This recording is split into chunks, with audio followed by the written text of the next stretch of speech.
আমি বলেছিলাম তোমাদের যে আমি ইকোনমিক্স কারেন্ট অ্যাফেয়ার্সের পার্ট 2টা আপলোড করবো কিছুদিনের মধ্যে।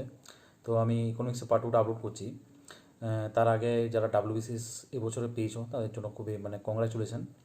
আর যারা যে সমস্ত অ্যাসপিরেন্টস দেখছে বা 2020 মেইনের জন্য বা 2021 প্রিলিমিনারির জন্য প্রিপারেশন নিচ্ছে তাদেরকে জানাই আমি আগে থেকে বেস্ট উইশেস জানাচ্ছি। তারাও কিছুদিনের মধ্যে ডাব্লিউবিসিএস হবে, আমার এটা দৃঢ় বিশ্বাস। আর যারা 3-4 বছর ধরে প্রিপারেশন নিচ্ছ তাদেরকে আমার একটা রিকোয়েস্ট, পেশেন্সটা লুজ করবে না, এটা খুবই ইম্পর্টেন্ট জিনিস। তো আমি দেরি না করে আজকে স্টার্ট করবো, ভিডিওটা লেন্দি হবে। মার্চেন্ট ডিসকাউন্ট রেট বলে একটা টার্মিনোলজি আছে।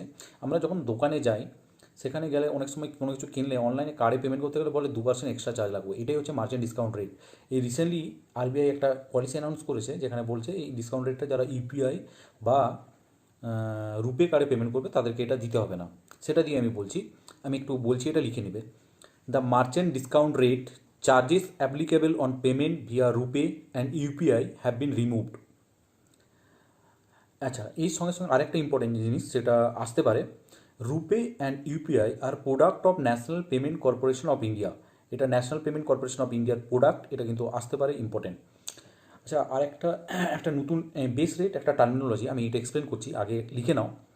Base rate was replaced by MCLR or marginal cost of fund base lending rate. এই বেস রেটটা কি? বেস রেটটা হচ্ছে যখন ব্যাংক, আরবিআই বা কোনো কারো কাছ থেকে লোন নিল, টাকা নিল আর কি, আমরা এফডি করি বা ব্যাংকের কাছ থেকে ব্যাংক রেট হিসাবে, আরবিআইয়ের কাছ থেকে বা রেপো রেট হিসাবে যখন নেয় আর কি ব্যাংক ধর 100 টাকা নিল, সেটা হচ্ছে 5 টাকা ইন্টারেস্ট দিতে হবে। আর ব্যাংকের 1 বছরে ওই 100 টাকার জন্য প্রায় ম্যানেজমেন্ট কস্ট, অফিসিয়াল কস্ট অনেক টাকা থাকে, আমি 100 টাকা হিসেবে বলছি, ধরো 1 টাকা। তাহলে তাহলে বেস রেট কিন্তু 6 টাকা হয়ে গেল। ব্যাংক কখনোই 6 টাকার নিচে তোমাকে ইন্টারেস্ট লোন দিতে পারে না বা দেবে না। এটাই হচ্ছে এই বেস রেটটা, হচ্ছে marginal cost of fund base lending রেটের নাম হয়ে গেছে। একটা টার্ম আছে lag in monetary policy. Lag in monetary policy যে আরবিআই যে মনিটারি পলিসি করে তার হচ্ছে ল্যাগ, খামতি আর কি। এই ল্যাগ ইন মনিটারি কী বলা হচ্ছে, ব্যাংক অনেক সময় আরবিআই, যেমন আমরা এখন খবর দেখলেই আমরা জানতে পারি যে আরবিআই ক্রমশ repo rate, reverse repo rate, bank rate সব কমিয়ে দিয়েছে যাতে মানুষের কাছে কম ইন্টারেস্টে মানুষ লোন পায়। কিন্তু অনেক ক্ষেত্রে দেখা গেছে অনেক ব্যাংক রেট তো যে ইন্টারেস্টের লোন দিচ্ছিলো সেই ইন্টারেস্ট থেকে একটা টাকাও কমায়নি, উল্টে বাড়িয়েও দিয়েছে বা সেই রেটটা থেকে কমায়নি, অথচ প্রত্যেকটা ব্যাংকেরই কর্তব্য ছিল এটা কমানো। এটাই বলছে যে ল্যাগ ইন মনিটারি পলিসি, সেক্ষেত্রে কোনো রেগুলেটরি পাওয়ার নেই, ব্যাংক আরবিআই কমালে যে কমাতেই হবে এবং কিন্তু কোনো ক্ষেত্রে বলা নেই, এটাই হচ্ছে ল্যাগ। আচ্ছা, উৎকর্ষ 2022 বলে একটা স্কিম আছে, আরবিআই লঞ্চ উৎকর্ষ, এটা লিখবে। যারা মেন্স আছে তাদের জন্য এটা ইম্পর্টেন্ট, প্রিলিমিনারির জন্য আমি বলে দেবো ছোটো করে, কিন্তু এটা মেন্সের জন্য লিখতেই হবে। RBI launch Utkarsh 2022 framework to achieve excellence in the performance of RBI to mandate and strengthening the trust of citizen and other institution. It is the, যারা প্রিলিমিনারি লিখবে তারাও লিখবে এটা, it is 3 year roadmap for strengthening the regulatory and supervisory mechanism. এটা হচ্ছে আরবিআইয়ের একটা supervisory regulatory mechanism, যাতে ব্যাঙ্কগুলোকে ভালোভাবে কন্ট্রোল করতে পারে, ঠিকঠাক প্রসেসগুলো মানছে কি না সেইটা দেখার জন্য। এটা কিন্তু এইভাবে কোশ্চেনটা আসতে পারে, উৎকর্ষ 2022 কি কার স্কিম, এটা আরবিআই হবে, এটার কাজ কি, স্ট্রেনদেন করা পলিসিগুলোকে সুপারভাইজারি মেকানিজম করা, ঠিক আছে। আচ্ছা, অপারেশন টুইস্ট, এই অপারেশন টুইস্টটা হচ্ছে আমেরিকার যে ফেডারেল রিজার্ভ ব্যাঙ্ক আছে, যখন ওই একটা পলিসি বা স্কিমের মাধ্যমে ওরা কেনে গভর্নমেন্ট বন্ড, আমেরিকান গভর্নমেন্টের যে বন্ড সেগুলো কেনা বেচাকে এই স্কিমের অপারেশন টুইস্টের মাধ্যমে করে। এই অপারেশন টুইস্টের সিমিলারলি আমাদের ইন্ডিয়ান গভর্নমেন্টও আরবিআইও ইন্ডিয়ান গভর্নমেন্টের বন্ড কিনে আর বেচে, এটা নিয়ে লেখা আছে অপারেশন টুইস্ট লিখবে। It was Federal Reserve bank's monetary policy which involved buying and selling of government bonds to provide monetary easing for the economy. বুঝতে পেরেছো? On similar lines, RBI also announced a similar sale and purchasing of government bond under open market operation mechanism. আচ্ছা, আমরা UA বিল হচ্ছে আমরা জিএসটিতে যখনই কোনো একটা movement করব, ট্রাকে বা কোনো গাড়িতে করে যখন কোনো প্রোডাক্ট আমি মুভমেন্ট করাবো, সেক্ষেত্রে কিন্তু 50,000 টাকার উপরে যদি কোনো প্রোডাক্ট থাকে আমাকে কিন্তু জিএসটির যে ইউএ বিল দেখাতে হয়, সেটা নিয়ে লেখা আছে, এটা নিয়ে একটু বলবো, একটু লিখে নেবে। It is a document required to be carried by a person who carry any consignment of goods of value exceeding rupees 50,000 for sales beyond 10 km in GST regime. আমি আরেকটা কথা বলে নিয়েছি, আমাকে একজন রিকোয়েস্ট করেছিল যে একটা ডকুমেন্ট মানে পিডিএফ হিসাবে বা যে খাতার থেকে বলছি সেটা যাতে দিয়ে দিই। এই খাতা বই থেকে আমি বলছি মানে বিভিন্ন জায়গা থেকে, তো আমার পক্ষে এটা দেওয়া সম্ভব নয়, কারণ এখানে অগোছালোভাবে আছে, মানে একদম কম্প্যাক্ট সুন্দরভাবে থাকলে আমি অবশ্যই দিয়ে দিতাম, আর আমার হাতের লেখাটাও বাইরে আমার হাতের লেখাটাও ভালো নয়। হ্যাঁ, এই জন্য আমি দিতে পারছি না। প্লিজ এটা মানে তুমি ভাববে, একটা টিউশন পড়তে আসলে যেভাবে ফেস টু ফেস বলে, ওখানে কিন্তু খাতা তোমাকে দেখে দেখে লিখতে দেয় না। ফেস টু ফেস বলে যে জায়গাটা বলবে, আমাকে যদি খুবই অসুবিধা হয় কোনো জায়গা কমেন্ট করবে, আমি সেই জায়গাটা ঠিক দেখে টাইম করে বলে দেবো।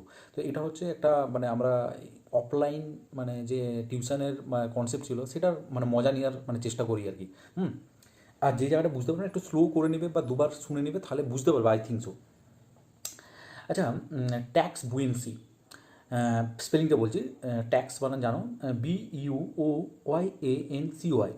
ইট explain the relationship between the changes in government tax revenue growth and changes in GDP, মানে জিডিপির সাথে যে গভর্নমেন্টের যে ট্যাক্স রেভিনিউর কী সম্পর্ক সেটা দেখানো যায়। হ্যাঁ।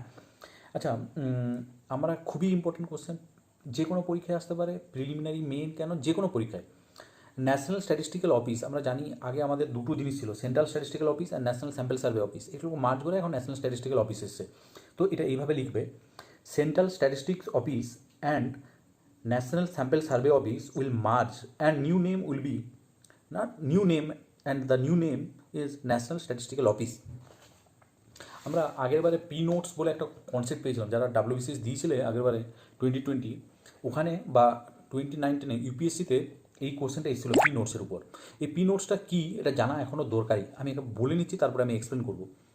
Participatory notes, P notes or participatory notes are issued by the register foreign portfolio investors. তাহলে আমি আবার বলছি, participatory notes are issued by register foreign portfolio investor to overseas investors who wish to be part of the Indian stock market without registering themselves with SEBI directly. আমাদের সেবির কাছে অনেক foreign মানে আছে, মানে মানে ফরেনে আর কি অনেক রেজিস্টার সংস্থা আছে আর কি। এবার কিছু কিছু মানুষ, মানে আমি যেমন শেয়ার মার্কেটে ইনভেস্ট করছি, ওখানে যদি কোনো মানুষ ইউএসএ কোনো একটা সিটিজেন যদি আমাদের সেবিতে রেজিস্টার না করে টাকা ইনভেস্ট করতে চায় ইন্ডিয়ান মার্কেটে, ইন্ডিয়ান শেয়ার মার্কেটে, তারা এই পি নোটসের মাধ্যমে করতে পারবে।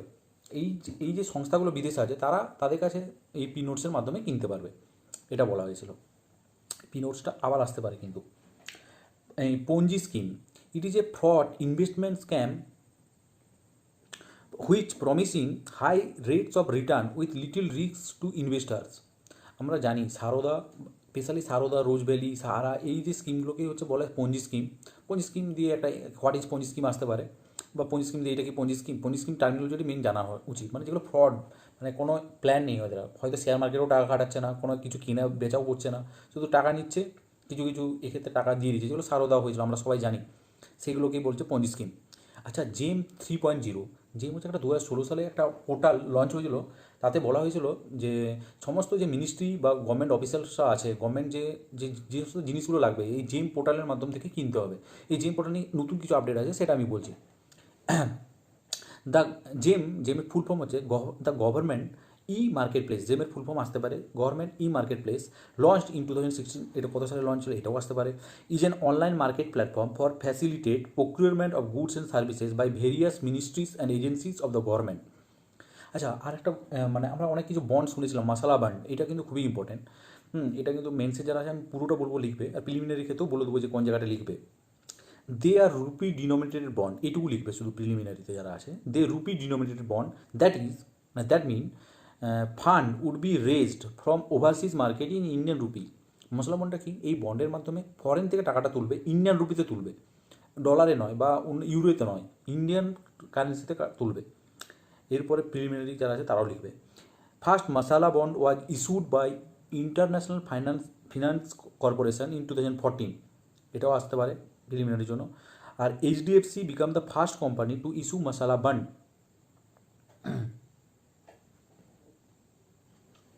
আচ্ছা, আরেকটা scheme Nirvik scheme, to provide high insurance cover for exporter.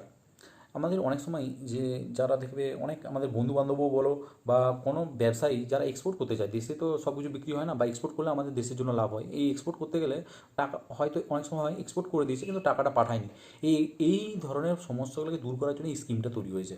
আমি বলছি লিখবে, to provide high insurance cover for exporter Export Credit Guarantee Corporation of India introduce this scheme to enhance loan availability and is the lending process. মানে যে লোনে যে মালটা পাঠালো তাদের করে লোন পেয়ে যায়, এই জন্য এই স্কিমটা তৈরি করা হয়েছে। আচ্ছা, national start up advisory council, এটা মেন্সের জন্য আছে, যারা তারাই লিখবে, নাহলে লিখবার দরকার নেই। National start up advisory council, government set up national start up advisory council to build a ecosystem for innovation and start up in the country. এটা চেয়ারম্যানকে এটা মানে আসতে পারে ministry of commerce and industry. এটা খুব একটা ইম্পর্টেন্ট নয় বলে আমার মনে হয়, তাও আমি দিয়ে দিয়েছি। আচ্ছা, একটা ফিউজেটিভ ইকোনমিক অফেন্ডার, মানে আমরা জানি এই যে বিজয় মালিয়া যে টাকা নিয়ে বিদেশে চলে যায়, এটাই হচ্ছে ফিউজেটিভ ইকোনমিক অফেন্ডার। এইটাই শুধু জেনে রাখো। আমি এখান থেকে একটা ডেটা দেবো, সেটা হচ্ছে মানে ইম্পর্টেন্ট আর কি। ফার্স্ট ফিউজেটিভ ইকোনমিক অফেন্ডার বিজয় মালিয়া। আরেকটা মানে একটু বলে দিচ্ছি, এটা ভালো হবে, এটা লিখে নাও। A person can be named an offender under this law if there is an arrest warrant against him or her for involvement in economic offence involving at least rupees 100 crore or more, has fled from India to escape legal action। মানে যদি 100 কোটি টাকার উপরে তার নামে arrest warrant হয়, সে বিদেশ চলে যায় মানে বাঁচবার জন্য, সেটাকে বলছে ইকোনমিক অফেন্ডার। আচ্ছা, একটা question, generalised system of preference, এটা এইভাবে আসতে পারে, জিএসপি দিয়ে বলে আসতে পারে। জিএসপির ফুল ফর্ম কি? Generalised system of preference. USA বিভিন্ন ভারত, বিভিন্ন সময় বিভিন্ন ডেভেলপিং কান্ট্রি যেগুলো ছিল, তাদের জন্য একটা স্কিম করেছিল এই জিএসপি আর কি, জেনারেলাইজড সিস্টেম অফ প্রেফারেন্স, যেখানে ট্যাক্স কম দিয়ে মানে আমরা ইন্ডিয়ানরা বা ডেভেলপিং কান্ট্রিরা এক্সপোর্ট করতে পারবো। এটা কিন্তু ট্রাম্প গভর্নমেন্ট যখন ছিল তখন কিন্তু এটাকে তুলে দিয়েছিল, সেটাই আর কি। এটা একটু লিখে নিতে পারো। It is a US trade program designed to promote economic growth in the developing world by providing preferential duty-free entry। একটা আপডেট আছে, 20th লাইভস্টক সেন্সাস, আগে যেতে বলেছি কিনা মনে নেই, তাও আমি বলে দিচ্ছি আর কি। এটা হচ্ছে department of animal husbandry and dairy, ministry of fishery, animal husbandry and dairy release 20th livestock census. ঠিক আছে, এটা 20th লাইভস্টক সেন্সাস, এটা এতগুলো মিনিস্ট্রি দিয়ে বেরোয়, এটা ততটা ইম্পর্টেন্ট নয়। এটা 20th সেন্সাস, এটা মনে রাখতে পারো। এখানে যে দুটো ডেটা বলবো সেটা important. UP has the highest livestock population and fourth হচ্ছে ওয়েস্ট বেঙ্গল। ওয়েস্ট বেঙ্গলের পজিশন হচ্ছে ফোর্থ, ইউপি হচ্ছে হাইয়েস্ট। এটা যাদের জিওগ্রাফি অপশনাল আছে তারা কিন্তু বিভিন্ন কোশ্চেন আসে, বা মানে দেখবে বায়োটিক রিসোর্স নিয়ে আসতে পারে কোশ্চেনটা, তারা কিন্তু এই জায়গাটা এই ডেটাটা পুট করতে পারলে খুবই ভালো হবে। West Bengal the highest cattle population. West বেঙ্গলে কি হাইয়েস্ট হচ্ছে ক্যাটেল পপুলেশন, হচ্ছে ফার্স্ট হচ্ছে ওয়েস্ট বেঙ্গল, আর হচ্ছে লাইভ স্টকে হচ্ছে UP. Mega food park, mega food পার্কটা এই কনসেপ্টটা খুবই এখন চলছে, 2018-19 সাল থেকে এটা ইমার্জ করেছে, খুবই মানে পপুলার টার্ম, এটা যে কোনো কোশ্চেন আসতে পারে। এর এম কি? To provide direct linkage from farm to processing then to consumer market. মানে এই যে মিডিল ম্যানের যে মানে প্রভাবটা আছে সেটাকে কমানো, ডাইরেক্ট কনজিউমারের কাছে পাঠানো। First mega food park set up at Andhra Pradesh, এটা important data. First mega food park set up at Andhra Pradesh. First a mega food park in West Bengal হচ্ছে Jangipur Bengal mega food park. আমাদের ওয়েস্ট বেঙ্গল হচ্ছে Jangipur Bengal mega food park. Andhra Pradesh was the first state to adopt automation of PDS, public distribution মানে system, যে রেশনের PDS বলে, রেশনের যে automatic যে সিস্টেম, তাতে হচ্ছে অন্ধ্রপ্রদেশ ফার্স্ট অ্যাডপ্ট করে। Tamil Nadu become the first state in the country to get law on contract farming. এটা কিন্তু খুবই ইম্পর্টেন্ট, আসতে পারে। কন্ট্রাক্ট ফার্মিংয়ে কোন স্টেট ফার্স্ট ল বানিয়েছিল? সেটা হচ্ছে তামিলনাড়ু হবে। আচ্ছা, ডিজিটাইজেশন অফ ল্যান্ড রেকর্ডের ডিজিটাইজেশনে ফার্স্ট হচ্ছে কোন স্টেট? মহারাষ্ট্র। তেলেঙ্গানা, মহারাষ্ট্র দুটোই আর কি। আচ্ছা, এজিআর বা অ্যাডজাস্টেড গ্রস রেভিনিউ, এইটা লিখে নেবে হেডলাইনটা, আমি তারপর কনসেপ্টটা বলছি। এজিআর অবলিক দিয়ে অ্যাডজাস্টেড গ্রস রেভিনিউ, এটার মাধ্যমে কি সরকার যে আমাদের বিভিন্ন টেলিকম কোম্পানিগুলো আছে তাদেরকে বলা হয়েছিল যে তোমরা তোমাদের যে লাইসেন্স যে রেভিনিউ কামাচ্ছ তার বাবদ যে টাকাটা পেমেন্ট করতে হয়, এইটাই হচ্ছে অ্যাডজাস্টেড। এটা হচ্ছে আমি আবার কিছু কতগুলো তথ্য দিচ্ছি আর কি। এটা হচ্ছে মেনলি যাদের মেন্স আছে তারাই লিখবে, বাকি প্রিলিমিনারির জন্য দরকার নয়। Rajiv Gauba committee has been set up to help the struggling telecom sector. মানে এই যে ইস্যুটা আছে টেলিকম সেক্টরের যে প্রবলেম হচ্ছিলো, দেখবে একসময় এয়ারটেলও বন্ধ হয়ে যাবে, ভোডাফোন মার্জ হয়ে গেছে, এগুলো কেন হয়েছিল? এই যে বিভিন্ন প্রবলেমগুলো, যে এই প্রবলেমগুলো সলভ করার জন্য রাজীব গাবা কমিটি তৈরি হয়েছিল। এই এজিআরটা কি? Under these, telecom operators are required to pay license fees and spectrum charges in the form of revenue share to the center. The revenue amount used to calculate this revenue share is termed as AGR. আমি আবার একবার বলে দিচ্ছি, under this telecom operators R required to pay licence fees and spectrum charge in the form of revenue share to the centre. The revenue amount use to calculate this revenue share in term of AGR. এটা এই এতটুকু লেখাই থাকবে। এইটা উঠেছিল, মানে দেখবে একটা এয়ারটেলের সঙ্গে এজিআর নিয়ে খুব বিবাদ হয়েছিল। মানে এয়ারটেলকে গভর্নমেন্ট বলেছিল যে তোমরা যে প্রপার্টিগুলো সেল করেছো বা বিভিন্ন জায়গায় সেল বা যেগুলো তুমি যে টাকাটা তুলেছিলে সেটা কোনো জায়গায় হয়তো মিউচুয়াল ফান্ডে খাটিয়েছে বা শেয়ার মার্কেটে খাটিয়েছে বা অন্য কোনো জায়গায় খাটিয়েছে আর কি, যে ইন্টারেস্ট পেয়েছো বা টাকা পেয়েছো সেটা থেকেও তোমাকে দিতে হবে। কিন্তু এয়ারটেল বলেছিল আমি শুধু যে স্পেকট্রামের উপর খরচ বা লাইসেন্সের জন্য খরচ সেটাই আমি দিতে পারবো। এটা নিয়ে একটা মানে ডিবেট হয়েছিল আর কি। আচ্ছা, এইটা একটা তথ্য আছে, India become the second largest steel producer of crude oil. আচ্ছা, Purvodaya scheme, ministry of steel partnership with Confederation of Indian Industry will launch this scheme. The proposed integrated steel hub encompasses the proposed integrated steel hub will be held in Orissa, Jharkhand, Chhattisgarh, west Bengal, north Andhra Pradesh. এই যে পূর্বোদয়া স্কিমটা আমি দুটো জিনিস বললাম, একটা তো ministry of still partnership করেছে কনফেডারেশন অফ ইন্ডিয়ান ইন্ডাস্ট্রির সাথে। আর এগুলো কোথায় হবে এটা কিন্তু খুবই ইম্পর্টেন্ট। কোথায় হবে, কোন কোন স্টেটে হবে এই প্রপোজ, মানে এই স্টিল হাবটা, এই পূর্বোদয়া স্কিমটা কোথায় হবে? আচ্ছা, উড়িষ্যা, ঝাড়খণ্ড, ছত্তিশগড়, ওয়েস্ট বেঙ্গল, নর্থ অন্ধ্রপ্রদেশ। আচ্ছা, এর এইমসটা লিখবে যাদের মেন আছে আর কি। As per national steel policy 2017, government aims to develop total steel production capacity of 300 million ton by 2030 to 31, where around 200 million ton will be produced from the 5 eastern state. এটা না লিখলেও হবে, কোনো ইম্পর্টেন্ট নয়। এইটা মেন হচ্ছে ওই 5টা স্টেটের নামটা মনে রাখা।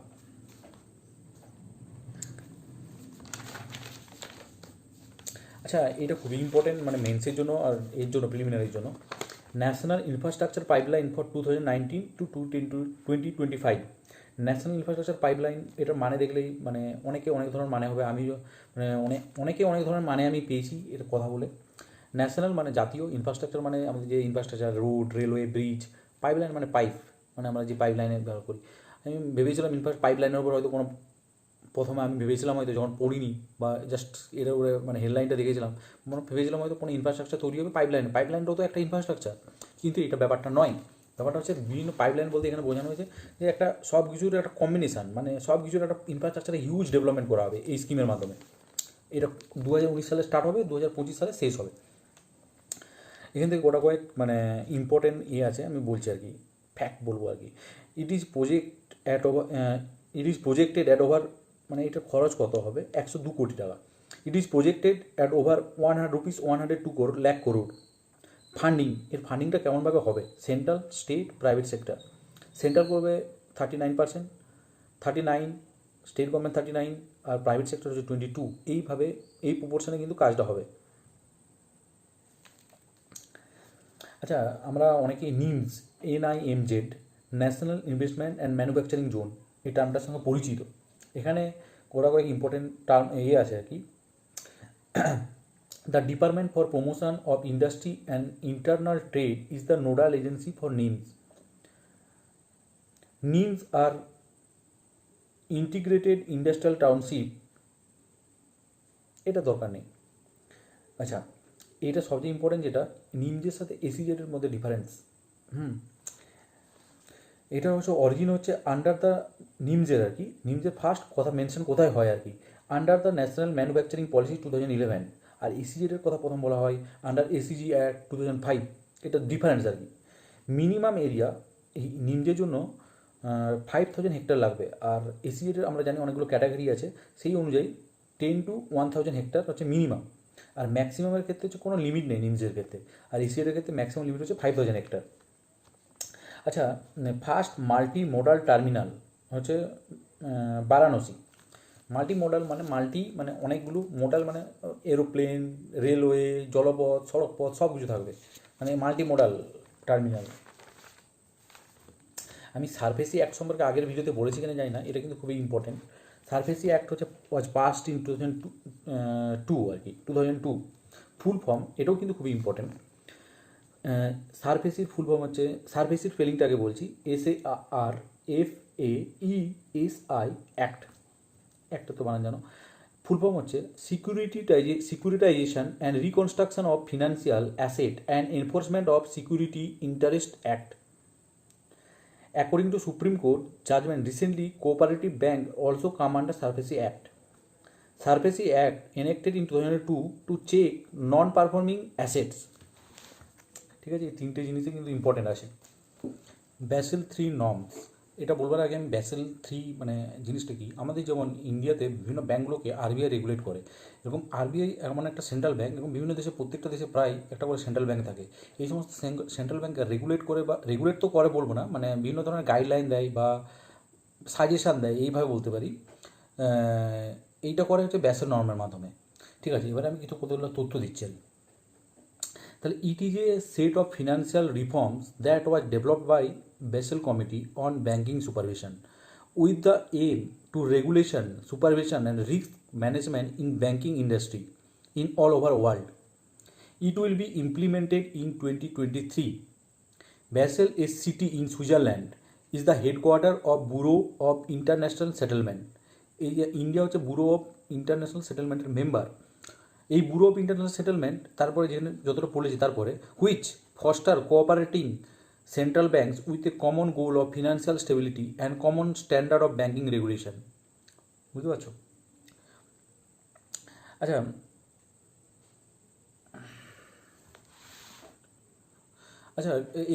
এফডিআই পলিসিতে কিছু রিভাইজড এসছে, আমি আগের ভিডিওতে একটু হালকা বলেছিলাম, সেটা বলছি। ওই পাকিস্তান আর বাংলাদেশ আগে ডাইরেক্ট মানে গভর্নমেন্ট অটোমেটিক রুটে মানে ডাইরেক্টলি মানে ইনভেস্ট করতে পারতো না, গভর্নমেন্টের মাধ্যমেই ইনভেস্ট করতে পারতো, গভর্নমেন্ট রুটে আর কি। সেটাকে চায়নাকেও ইনক্লুড করা হয় ওই যখন আমাদের চায়নার সাথে বর্ডার স্ট্যান্ড অফ মানে স্টার্ট হয় তখন থেকে। এইটাই একটা রিভাইজড পলিসি, সেটা নিয়ে আমি একটা মানে বলছি, এটা লিখে নাও। The amendment policy, the amendment, ওই এফডিআই পলিসির যে অ্যামেন্ডমেন্ট সেটা বলছে আর কি। The amendment policy states that any country which shares a land boundary with India can invest in India only through government routes. Previously it was Bangladesh and Pakistan. আমি একটু আগে পঞ্জি স্কিমের কথা বলেছিলাম, পঞ্জি কোম্পানি বা স্কিম। এখন নিধি কোম্পানি সম্পর্কে বলবো। নিধি কোম্পানিটাও important.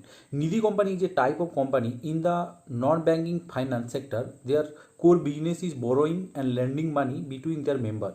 FDI is prohibited in this sector.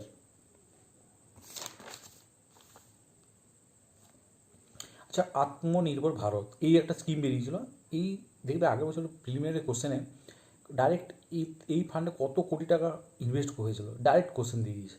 সেই জন্য এই কোশ্চেনটা আমি আগের বছর প্রিভিয়াস ইয়ারের কোশ্চেন দেখে এটাকে মনে করেছি ইম্পর্টেন্ট আর কি। আত্মনির্ভর ভারত অভিযান, মোদি গভর্নমেন্ট মানে announced ₹220 lakh crore economic package with the focus of self reliance. এই আত্মনির্ভর ভারতে 20 লাখ কোটি টাকা মানে লাখ কোটি মানে হয়েছে আর কি, মানে অ্যালোকেশন হয়েছে। এটাকেও বলা ছিল 10% অফ দ্য জিডিপি। আচ্ছা, India is the largest South Asian FDI recipient and take 9 position in world total FDI. South এশিয়াতে সাউথ মানে শুধু হচ্ছে নিচের দিকের দেশগুলোতে, সাউথ ইস্টার্ন দেশে মানে কর্নারের দিকের দেশগুলোতে, এশিয়ার কর্নার মানে মানে পূর্ব দিকের যে দেশগুলো কর্নারে, সাউথ এশিয়ার মধ্যে ইন্ডিয়া, পাকিস্তান, বাংলাদেশ, এই সমস্ত দেশগুলোকে বলছে আর কি। Highest south Asian FDI recipient and 9th position overall ওয়ার্ল্ডে 9th লার্জেস্ট এফডিআই। না, এটা ঠিক আছে। আচ্ছা, আরেকটা ইম্পর্টেন্ট, এটা মেনে আসবার চান্স বেশি, তাও মানে এতেও আসতে পারে প্রিলিমিনারিতে। ফুল ফর্মটা আসবে, ফুল ফর্মটা লিখে নেবে। পিআইডিএফের ফুল ফর্ম কী? Payment infrastructure development fund. এবারে লিখবে যারা মেন্সের জন্য, RBI announced creation of ₹500 crore, এই ব্যালেন্সটা important, creation of 500 crore PIDF fund. PIDF আমি আগেই ফুল ফর্ম বলে রেখেছি, তাই আর ফুল ফর্ম বলছি না। পিআইডিএফের was set up on the recommendation of Nandan Nilekani committee. PIDF was set up on the recommendation of Nandan Nilekani Committee. अच्छा, RBI revised PSL priority sector lending guideline to include entrepreneurship and renewable resources। আমরা জানি priority sector লেন্ডিংয়ে agriculture, rural banking, education এইসবের loan দিতেই হতো ব্যাঙ্কিংয়ে mandatory. এই যে ক্রাইটেরিয়াগুলো ছিল তার মধ্যে দুটো জিনিসকে অ্যাড করা হলো, এন্ট্রিপ্রিনারশিপ মানে যারা নতুন বিজনেস স্টার্ট করছে তার সেখানে ক্ষেত্রে যদি কেউ ইনভেস্ট করে, কোনো ব্যাঙ্ক যদি লোন দেয় সেক্ষেত্রে, বা রিনিউয়েবল এনার্জি রিসোর্সেস যেমন সৌরশক্তি, জলবিদ্যুৎ শক্তি, এখানে কিন্তু এটাও কিন্তু ইনক্লুড করা হবে। প্রিভিয়াসলি যেটা এমএসএমই, এগ্রিকালচার এগুলোতে ইনক্লুড করা হতো। আচ্ছা, submarine optical fibre cable project. Prime minister launch the submarine optical fibre cable project from Chennai to Andaman Nicobar island and this is implemented by BSNL. বাস এইটুকু লিখলেই হবে। আচ্ছা, একটা ইম্পর্টেন্ট, এটা খুবই ইম্পর্টেন্ট, এক্সপোর্ট প্রিপেয়ারনেস ইন্ডেক্স, এটা হেডিং দিবে, এর আন্ডারে গোটা পয়েন্ট আছে। নীতি আয়োগ রিলিজ দিস ইন্ডেক্স, মানে যদি এটা কোশ্চেন আছে কে রিলিজ করে, এক্সপোর্ট প্রিপেয়ারনেস নীতি আয়োগ। এই ওভারঅল এই যে ইন্ডেক্স বেরিয়েছে তাদের টপ করেছে গুজরাট, সেকেন্ড হচ্ছে মহারাষ্ট্র, আর ল্যান্ডলকড কান্ট্রির মধ্যে উত্তরাখণ্ড, আর ইউনিয়ন টেরিটরির মধ্যে হচ্ছে দিল্লি, টপ আর কি। এরপরে আমি বলেছিলাম যে আগেরবারে যে ইকোনমিক সার্ভে আর বাজেটের ভিডিও বানাবো আর কি, সেইটাই বানাবো আর কি, মানে বলবো আর কি। এটাও খুবই মানে ইম্পর্টেন্ট, মানে এখান থেকে 2-3টে কোশ্চেন এক্সপেক্ট করা যেতে পারে। ইকোনমিক সার্ভে হেডিং দিবে, তার নিচে অনেকগুলো পয়েন্ট হবে, সেই পয়েন্টটা বলবো। ইকোনমিক সার্ভে হেডিং হবে, তার নিচে থাকবে till 1964 economic survey was presented simultaneously with বাজেটের সঙ্গে কিন্তু একই সঙ্গে পাবলিশ হতো। It was prepared by economic advisory of the guidance of K Subramanian. তাহলে এটা প্রিপেয়ার করেছে কে? Economic advisory of the guidance of K সুব্রমণিয়ামের গাইডেন্সে তৈরি হয়েছে। As per National Statistical Office, financial year 21, India will grow -7.7%। এখানে কি বলা হয়েছিল যে এই ইকোনমিক সার্ভেতে ন্যাশনাল স্ট্যাটিস্টিক্যাল অফিস একটা মানে এস্টিমেশন দিয়েছিল, তাতে বলা হচ্ছে যে ইন্ডিয়া 2021 সালে -7.7% গ্রো করবে। In 2021 GDP will grow 11%।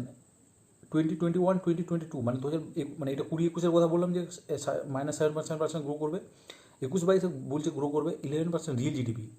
আমরা জানি জিডিপি যখন পড়ি সেক্ষেত্রে আমরা জানি যে দু ধরনের মানে ক্যালকুলেশন হয় জিডিপির ক্ষেত্রে, এক হচ্ছে রিয়েল জিডিপি আর একটা হচ্ছে নমিনাল জিডিপি। রিয়েল জিডিপিটা ক্যালকুলেট হয় on the basis of base year, মানে সাপোজ মানে এই যে ইয়ারের ক্যালকুলেশনটা হবে on the basis of base year. Suppose 2011 যদি বেস ইয়ার ধরে নিই, তাহলে তার বেসিস সেই সময়ের তুলনায় কতটা বাড়লো। আর নমিনাল জিডিপি মানে আগের বছরের তুলনায় কতটা বাড়বে আর কি। জিডিপি গ্রো হবে 11% রিয়েল জিডিপি, আর নমিনাল জিডিপির অনুসারে হচ্ছে 15.4%। নমিনাল জিডিপিটা সাধারণত বেশি হয় কারণ ইনফ্লেশনের জন্য। আচ্ছা, এগ্রিকালচার গ্রোথ মানে একমাত্র পজিটিভ গ্রোথ হয়েছিল এই মানে লকডাউন বলো এই 2021 মধ্যে, তো এই গ্রোথ হয়েছিল 3.4% পজিটিভ। এই জন্য একে বলা হয় সিলভার লাইনিং। এখানে পজিটিভ গ্রোথ হয়েছিল বলে যদি বলে যে সিলভার লাইন কোন সেক্টরকে সিলভার লাইনিং বলা হয় বা এই ইকোনমিক সার্ভেতে সিলভার লাইনিং, তখন হবে কিন্তু এগ্রিকালচার সেক্টর, কারণ এটাই পজিটিভ মানে প্রোডাকশন হয়েছিল। ইন্ডাস্ট্রিয়াল প্রোডাকশন গ্রোথ কত পার্সেন্ট হয়েছিল? -9.6%। টার্সিয়ারি সেক্টরের গ্রোথ কত হয়েছিল? -8.8%। আচ্ছা, আরেকটা এইখানে বলা হয়েছিল current account surplus 2% of GDP. আমরা জানি আমাদের কারেন্ট অ্যাকাউন্ট সারপ্লাস হয় না, কারণ আমরা বেলি ইম্পোর্ট করি এক্সপোর্টের তুলনায়, কারণ আমাদের এক্সপোর্টটা কম হয়, ইম্পোর্টটা বেশি হয়, তাই আমাদের সারপ্লাস হয় না। কিন্তু এই লকডাউনের কারণে এক্সপোর্ট আমাদের বেশি হয়েছে কম্পারেটিভলি ইম্পোর্ট, সেই জন্য 2% অফ মানে আমাদের সারপ্লাস হয়েছে 2% অফ জিডিপি। আচ্ছা, এই ইকোনমিক সার্ভে থিম কী ছিল? Saving lives and livelihood. একটা থিম হচ্ছে, দুটো থিম আছে। একটা থিম হচ্ছে সেভিং লাইভস মানে জীবন বাঁচানো এবং কর্মক্ষেত্র, লাইভলিহুড মানে, আর হচ্ছে ভি শেপড রিকভারি। দুটো থিমস, একটা হচ্ছে saving lives and livelihood and 2 নম্বর হচ্ছে ভি শেপড রিকভারি। এখানে 4 পিলার স্ট্র্যাটেজির কথা বলা হয়েছিল। যদি ইকোনমিক্সের কোশ্চেন আছে 4 পিলার স্ট্র্যাটেজি কী ছিল ইকোনমিক সার্ভেতে, এখানে কন্টেনমেন্ট আমরা জানি, কন্টেনমেন্ট মানে একটা জায়গায় ঘিরে রাখা, মানে করোনাকে ঘিরে রাখা। ফিসকাল কম খরচ করা, মানে ফিসকাল মানে মেজার নেওয়া, ফিনান্সিয়াল মেজার নেওয়া। আর হচ্ছে long term structural reform. Long term structural reform বলতে বিভিন্ন লেবার কোড হতে পারে, বিভিন্ন ইনফ্রাস্ট্রাকচার ডেভেলপমেন্ট হতে পারে। Long term structural reform. India should learn from Bangladesh in the export sector. এখানে বলা হয়েছে মানে ভিভিডলি বলা হয়েছে, মেনশন করা আছে, বাংলাদেশ কিন্তু এক্সপোর্ট সেক্টরে বিশাল ডেভেলপমেন্ট করেছে, প্রচুর এক্সপোর্টেশন মানে ওদের মানে অ্যাডভান্স হয়ে গেছে। সেটা এখান থেকে বলেছে ইন্ডিয়ার মানে বাংলাদেশ থেকে শিক্ষা নেওয়া উচিত। V shaped economic recovery supported by mega vaccination drive. এই ভি শেপড রিকভারির কথা বলা আছে, কীভাবে হবে সেটাও বলা আছে। মেগা ভ্যাকসিনেশন ড্রাইভ করা হবে, মানে প্রচুর ভ্যাকসিনেশন দেওয়া হবে, যেটা হয়তো বাস্তবে আমরা এখনও মানে মিলাতে পারছি না ঠিকঠাক। মানে এখনও কিন্তু খুব বেশি, 1 বছর হয়ে যাওয়ার পরেও মানে কিন্তু খুব একটা বেশি এখনও ড্রাইভ হয়নি, মানে এখনও প্রচুর লোকের বাকি আছে ভ্যাকসিনেশন।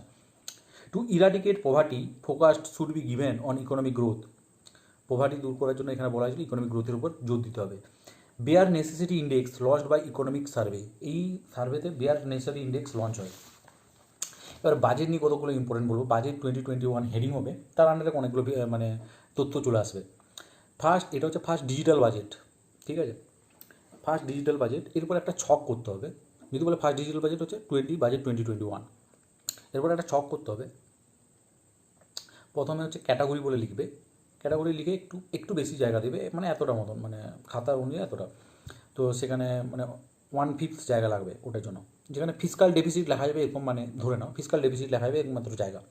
তারপরে লিখবে 1920 দিয়ে নিচে লিখবে 1920-তে অ্যাকচুয়াল বলে। তারপরে লিখবে 2020, তার নিচে লিখবে বাজেট এস্টিমেশন। তারপরে 2021 আবার লিখে রিভাইজ এস্টিমেশন। তারপরে লিখবে 2021 বাজেট এস্টিমেশন। এগুলো একটা মানে আমি বলছি। প্রথমে লিখবে ফিসকাল ডেফিসিট। ফিসকাল ডেফিসিট 1920 অ্যাকচুয়ালের নিচে লিখবে 4.6, মানে 19-20 অ্যাকচুয়ালি ফিসকাল ডেফিসিটটা কত ছিল, অ্যাকচুয়াল মানে একদম রিপোর্ট বেরিয়ে গেছে অ্যাকচুয়ালি কত ছিল 1920-তে, এটা হবে 4.6। 2021-এ যেটা বাজেট এস্টিমেশন বলা হয়েছিল সেখানে 3.5% বলা হয়েছে। সেটা পরবর্তীকালে আবার সরকারের মনে হয়েছে যে এই যে এটা আমরা রেখেছি এটা ঠিক নয়, মানে এই রাখাটা ভুল হয়েছে। এটা তারপরে আবার 2021 রিভাইজড বলে বেরোয়, সেখানে 9.5% হয়েছিল ফিসকাল ডেফিসিট। কারণ সরকার ভেবেছিল যে করোনার কথা তখন ভাবা হয়নি বাজেট যখন পাবলিশ হয়, বা এতটা ডিস্ট্রাকশান মানে হতে পারে করোনার, বা এতটা ইল এফেক্ট হতে পারে সেটা কিন্তু মানে ভাবা যায়নি।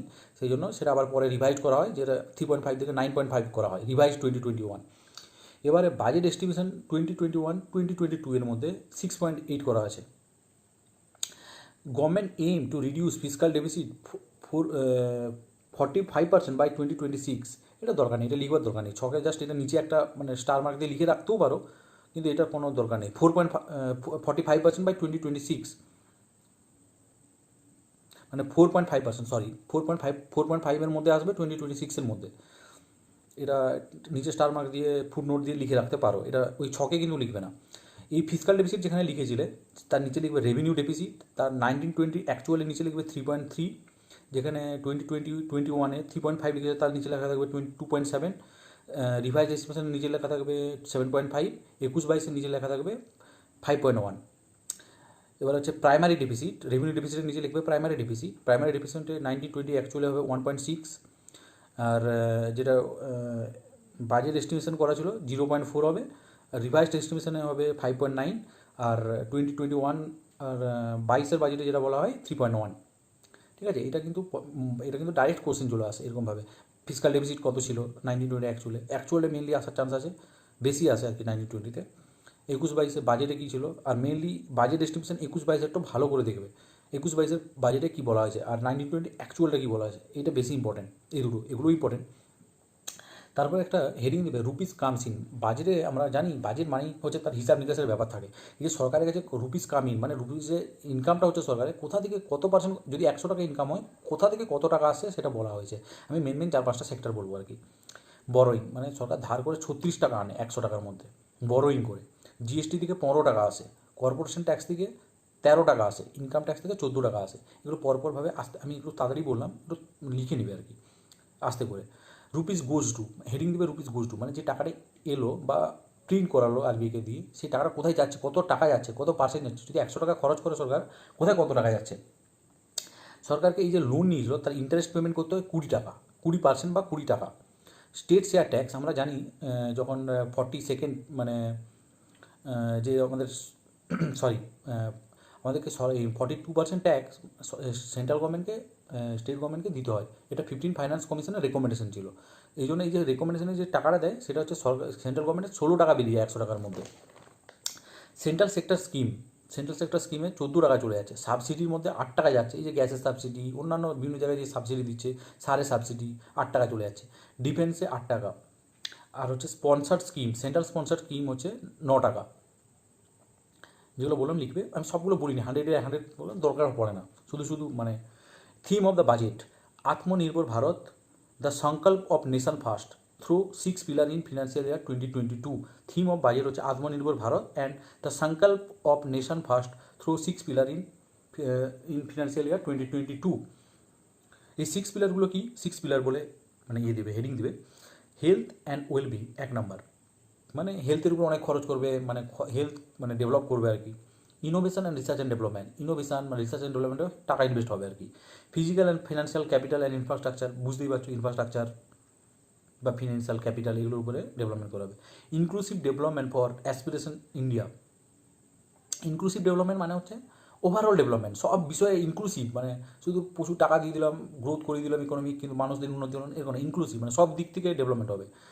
রিইনভিগোরেটিং হিউম্যান ক্যাপিটাল, মানে হিউম্যান ক্যাপিটালের উপর খরচা করা, ডেভেলপমেন্ট করা, হিউম্যান রিসোর্সকে গুরুত্ব দেওয়া। Minimum government and maximum governance, minimum government and maximum governance, মানে গভর্নমেন্ট সার্ভিস বেশি দিব, গভর্নমেন্টের মানে রেড ডেপ যেটা আছে সেটাকে মানে যে বিভিন্ন বাধা বিপত্তিকে কমিয়ে ম্যাক্সিমাম সার্ভিস দেওয়ার চেষ্টা আর কি, এটার মানে এটা। Health budget increased of 137% compare to previous year. এই 137% হওয়ার একটা অন্যতম কারণ বলা হয়, যদি মানে তোমরা এই যে রিপোর্টগুলো মানে হিন্দু যে এডিটোরিয়াল অ্যানালিসিসগুলো পড়ো, তাহলে এখানে বুঝতে পারবে যে 137% মানে হিউজ ইনক্রিজ, মানে 5% 10% মানে অনেক মনে হয়, যদি 100 কোটি টাকা হতো 110 কোটি হচ্ছে, যেখানে মানে 137 মানে হিউজ মানে খরচ। সেটা মেন একটা কারণ হিসাবে বিভিন্ন মানে যারা এডিটোরিয়াল লেখেন আর কি, মানে অথারা, ওনারা বলেছেন মেন কারণ হচ্ছে এই যে আমাদের ভ্যাকসিনেশনের জন্য যে খরচটা হচ্ছে এটাও ইনক্লুড করা আছে এর মধ্যে। আচ্ছা, এখানে বাজেটে বলা হয় 7 textile park will be set up, 7টা টেক্সটাইল পার্ক সেট আপ করা হবে। 100% electrification of rail broad gauge routes by 2023, বাজেটে বলা হয় 100% ইলেকট্রিফিকেশন হয়ে যাবে রেল যে ব্রডগেজ আছে 2023 সালের মধ্যে। ₹100 crore for the welfare of T worker, specially women and children in Assam and West Bengal. এই ওয়েস্ট বেঙ্গল আসামে কিছুদিন আগে ভোট হয়, তার আগে বাজেট হয়েছিল, এটা নিয়ে অনেক ক্রিটিসিজমও আছে যে এখানে বলা হয় যে ভোটের জন্য এই ধরনের করা হয়েছিল। এখানে 1,000 কোটি টাকা দেওয়া হবে টি ওয়ার্কারের ওয়েলফেয়ারের জন্য। স্ক্র্যাপেজ পলিসি, আমরা আগের এতেও বলেছিলাম যে স্ক্র্যাপেজ পলিসি মানে যে ট্রান্সপোর্ট মিনিস্টার নীতিন গডকরি মহাশয় উনি করেছেন। এখানে বলা হয়েছে যে কমার্শিয়াল ভেহিকেলসের জন্য 15 ইয়ার্স আর পার্সোনাল ভেহিকেলস এর জন্য হচ্ছে 20 ইয়ার্স। আমি একটা মানে মোটর ভেহিকেল ইন্সপেক্টর মানে ইন্টারভিউ দিয়েছিলাম, তখন এই কোশ্চেনটা জিজ্ঞেস করেছিল যে একটা পার্সোনাল গাড়ি তুমি কী দেখে বুঝবে, আর মানে একটা প্রাইভেট গাড়ি কি, মানে পার্সোনাল গাড়ি বা প্রাইভেট গাড়ি আর কমার্শিয়াল গাড়ি দেখবে যেগুলো বাস বা এগুলো হলুদ মানে নেম প্লেটটা থাকে, নাম্বার প্লেটটা থাকে। এটা মানে হচ্ছে যদি হলুদ প্লেট থাকে তাহলে সেটা হবে মানে কমার্শিয়াল, আর যদি সাদা প্লেট থাকে সেটা হবে প্রাইভেট। অ্যাসেট রিকনস্ট্রাকশন কোম্পানি, এই অ্যাসেট রিকনস্ট্রাকশন কোম্পানিটা এখনও খুব নিউজে আছে। এইটা আমাদের জানি আমরা এনপি হচ্ছে নন পারফর্মিং অ্যাসেট যেগুলো আছে ব্যাংকের, সেগুলো ম্যানেজ করবে হচ্ছে এই যে এই কোম্পানিটা asset reconstruction company will manage the bad loan, বা এনপিএ যদি ম্যানেজ করার কথা বলা হচ্ছে এই কোম্পানিটা ম্যানেজ করবে। এটা সরকারি সংস্থা হবে, ব্যাংকের উপর বোঝাটা কমানোর জন্য আর কি। আচ্ছা, এই কোশ্চেনটা আসতে পারে, recently gold exchange regulated by SEBI. Gold exchange মানে গোল্ডের কেনা বেচা যে অনলাইন হয় না, সেটার কথা বলা হচ্ছে। এখানে আরেকটা কথা বলেছে, income tax return not to be fill by above 75 years. Income tax যারা নর্মাল 75 বছর উপরে তাদের জন্য আর ফিল আপ করতে হবে না। এটা একটা ভালো মানে সেন্ট্রাল গভর্নমেন্টের একটা ভালো স্টেপ বলা যেতে পারে, কারণ 75 বছর ইনকাম থাকলেও বা অনেকে থাকে না থাকলেও মানে it's very difficult for them, মানে এই ধরনের ইনকাম ট্যাক্স ভরা বা কোনো সিএর কাছে যাওয়া difficult. National infrastructure project consist of 7,400 project, এটা দরকার নেই তাও লিখে রাখতে পারো। National infrastructure project consist of 7,400 project. আমি আর একটা পার্ট বের করবো, সেটা হচ্ছে একদম লাস্ট, মানে এই লাস্ট 2 মাসের যে কিছু কারেন্ট অ্যাফেয়ার্সের আপডেট থাকবে ইকোনমিক্সের হবে, সেটা ছোটো 10 থেকে 15 মিনিটের ভিডিও হবে। এগুলো মেন তোমরা যদি পড়ে যাও, আমার ধারণা আমি অনেকদিন ধরে পরীক্ষা দিচ্ছি WBCS, তো 70-80% কোশ্চেন আশা রাখি পাওয়া যাবে। Best of luck. আমি হয়তো আর কারেন্ট অ্যাফেয়ার্সের জাস্ট একটা ভিডিও বের করবো। Best of luck for your মানে কামিং এক্সাম। Thank you.